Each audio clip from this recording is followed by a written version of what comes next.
भाजप आणि काँग्रेस हे दोन पक्ष बाजूला ठेवले तर महाराष्ट्रातील महानगरपालिका निवडणुकांचं चित्र अत्यंत गुंतागुंतीचं झालंय। या निवडणुकीत कोण मित्र आहे आणि कोण शत्रू हे ठामपणे सांगणं आज कुणालाही शक्य नाहीये। जे आज एकत्र दिसतायत ते सुद्धा एकमेकांविरुद्ध उभे ठाकतात। जर ते परस्पर विरोधात आहेत तर काही ठिकाणी हातमिळवणी करताना सुद्धा पाहायला मिळतात। महाराष्ट्रातील 29 महानगरपालिकांच्या निवडणुकांची राज्यातील राजकारणाला एक वेगळंच वळण दिलंय। पारंपरिक युती आघाड्यांचं गणित कोलमडलं असून स्थानिक पातळीवर गरजेनुसार नवी समीकरणं उभे राहिलेत आणि त्यामुळेच राजकीय अभ्यासकच नाही तर मोठ्या पक्षांचे नेते सुद्धा या बदलत्या समीकरणांमुळे संभ्रमात पडले आणि तेच आपण आजच्या या व्हिडिओच्या माध्यमातून सविस्तर जाणून घेणार आहोत। त्यामुळे हा व्हिडिओ शेवटपर्यंत पहा। पण त्याआधी तुम्ही चॅनलवर नवे असाल तर आधी चॅनलला सबस्क्राइब करा, या व्हिडिओला लाईक करा आणि शेअर करायला सुद्धा अजिबात विसरू नका। नमस्कार, मी शुभांगी, कॅमेरा मागे आहे मनोज मांडवकर आणि तुम्ही पाहत आहात घेऊन टाक। महाराष्ट्रातील 29 महानगरपालिकांसाठी येत्या 15 जानेवारीला मतदान पार पडणार आहे आणि यामध्ये 27 जुन्या महानगरपालिका असून 2 नव्याने स्थापन झालेल्या महापालिकांचा समावेश आहे। या 27 जुन्या महापालिकांमध्ये शेवटची निवडणूक 2017 साली झाली होती। 2017च्या निवडणूक निकालाकडे पाहिलं असता त्यावेळी शिवसेनेनं सर्वाधिक वर्चस्व राखलं होतं। एकूण 27 पैकी 15 महानगरपालिकांवर शिवसेनेचा ताबा होता तर भाजपनं 5 महानगरपालिकांमध्ये सत्ता मिळवली होती। काँग्रेस आणि राष्ट्रवादी काँग्रेसने एकत्र येत 3 महानगरपालिकांचं नेतृत्व केलं होतं। मालेगाव महानगरपालिकेत काँग्रेस आणि शिवसेनेची युती सत्तेत आली होती तर 3 महानगरपालिकांमध्ये काँग्रेसनं स्वबळावर सत्ता स्थापन केली होती। या पार्श्वभूमीवर होणाऱ्या आगामी निवडणुकांकडे सर्वांचंच आणि राजकीय पक्षांचं सुद्धा लक्ष लागून राहिलंय। बदलत्या राजकीय परिस्थितीत निकाल काय लागतो याची उत्सुकता वाढली आहे आणि मुंबई महानगरपालिका निवडणूक ही यावेळी केवळ स्थानिक स्वराज्य संस्थेची निवडणूक न राहता महाराष्ट्रातील बदलत्या राजकारणाचं जिवंत चित्र बनले। राज्यात सत्तेत एकत्र असलेले पक्षच मुंबईत एकमेकांविरुद्ध थेट निवडणुकीच्या रिंगणात उतरलेत। भाजप आणि शिंदे गटाची शिवसेना हे राज्यात महायुतीचं घटक असले तरी बीएमसी मध्ये दोन्ही पक्ष स्वतंत्रपणे आणि एकमेकांविरुद्ध निवडणूक लढवत आहेत। 227 सदस्यांच्या मुंबई महानगरपालिकेत भाजपनं तब्बल 137 जागांवर उमेदवार उभे करण्याचा निर्णय घेतलाय तर शिंदे गटाची शिवसेना 90 जागांवर आपली ताकद आजमावतीये। म्हणजे सत्तेतले सहकारी मुंबईत थेट प्रतिस्पर्धी झाले आहेत। दुसरीकडे काँग्रेसने सुद्धा मोठा राजकीय निर्णय घेतलाय।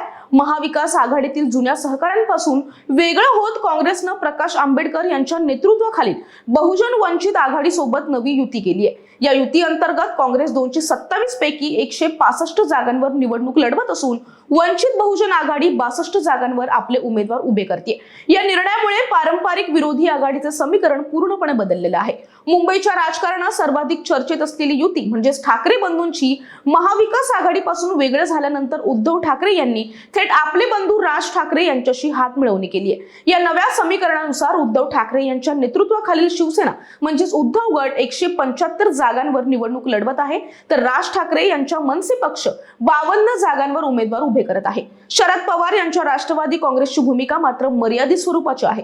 त्यांनी बीएमसी मध्ये केवळ 11 जागांवर उमेदवार दिले आहेत। मात्र उद्धव ठाकरे यांनी जाहीरपणे स्पष्ट केलंय की ज्या जागांवर शरद पवार गटाचे उमेदवार असतील तिथे उद्धव गट शिवसेना उमेदवार देणार नाहीये। त्यामुळे प्रत्यक्षात ही आघाडी अप्रत्यक्ष समन्वयानं काम करत असल्याचं चित्र पाहायला मिळते। कोण कोणाचा मित्र आहे, कोण कोणाचा विरोधक आहे हे प्रत्येक वॉर्डनुसार बदलत असल्यानं ही निवडणूक महाराष्ट्राच्या राजकारणातील सर्वात क्लिष्ट आणि निर्णायक लढतींपैकी एक ठरणार आहे। कोण कोणाबरोबर आहेत एक ग्राफिकच्या माध्यमातून आता आपण जाणून घेऊया। पिंपरी चिंचवडमध्ये शरद पवार आणि अजित पवार यांची जोडी पुन्हा एकत्र आहे। भाजप शिंदे यांच्या सोबत आहे तर काँग्रेस राज ठाकरेंच्या मनसे सोबत आणि उद्धव ठाकरे यांच्या गटासोबत निवडणूक लढवते। कोल्हापूरमध्ये महायुतीचे घटक एकत्र आहेत। भाजप, शिंदे आणि अजित पवार यांची युती आहे।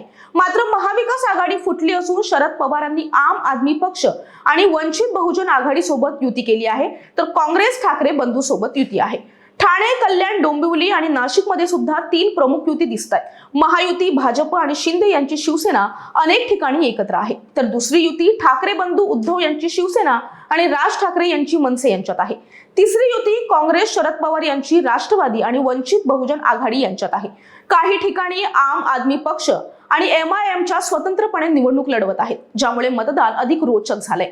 मुंबईत भाजप शिंदे यांच्या विरुद्ध 137 जागांवर निवडणूक लढवत आहे तर शिंदे गट 90 जागांवर आहे। काँग्रेसनं बहुजन वंचित आघाडी सोबत नवीन युती करून 165 जागांवर आपला दावा मांडलाय तर वंचित आघाडी 62 जागांवर निवडणूक लढवत आहे। उद्धव राज ठाकरे यांची युती 175 आणि 52 जागांवर निवडणूक लढवत आहे. शरद पवारांचा राष्ट्रवादी काँग्रेस फक्त 11 जागांवर आहे आणि अजित पवार 64 जागांवर स्वतंत्रपणे निवडणूक लढवत आहेत. इतर महानगरपालिकांमध्ये सुद्धा युती आणि विरोध यांचा विसंगत प्रकार दिसतो. वसई विरारमध्ये बहुजन विकास आघाडी स्वतंत्र आहे, तर भाजप, शिंदे आणि अजित पवार यांची महायुती एकत्र आहे. काँग्रेस, वंचित आघाडी आणि MIM सोबत युतीत आहे. छत्रपती संभाजीनगर, नवी मुंबई, सोलापूर, भिवंडी, नांदेड, जळगाव आणि इतर शहरांमध्ये सुद्धा विविध युती आणि स्वतंत्र पक्ष निवडणूक लढवत आहेत, ज्यामध्ये पारंपरिक महायुती महाविकास आघाडीचं समीकरण या स्थानिक निवडणुकांमध्ये पूर्णपणे बदललं आहे.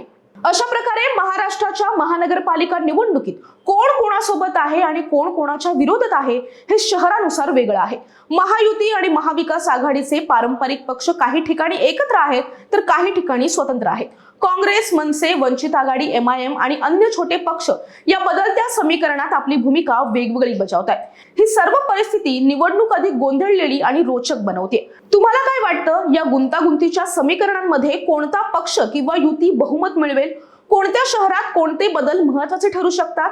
आणि या सर्व मिश्रित आघाड्यांमध्ये मतदारांचा निर्णायक प्रभाव कसा पडणार आहे? तुमचं मत कमेंट करून नक्की सांगा. या व्हिडिओला लाईक करा, शेअर करायला अजिबात विसरू नका. आणि हा व्हिडिओ तुम्ही शेवटपर्यंत पाहिला त्याबद्दल खूप खूप धन्यवाद.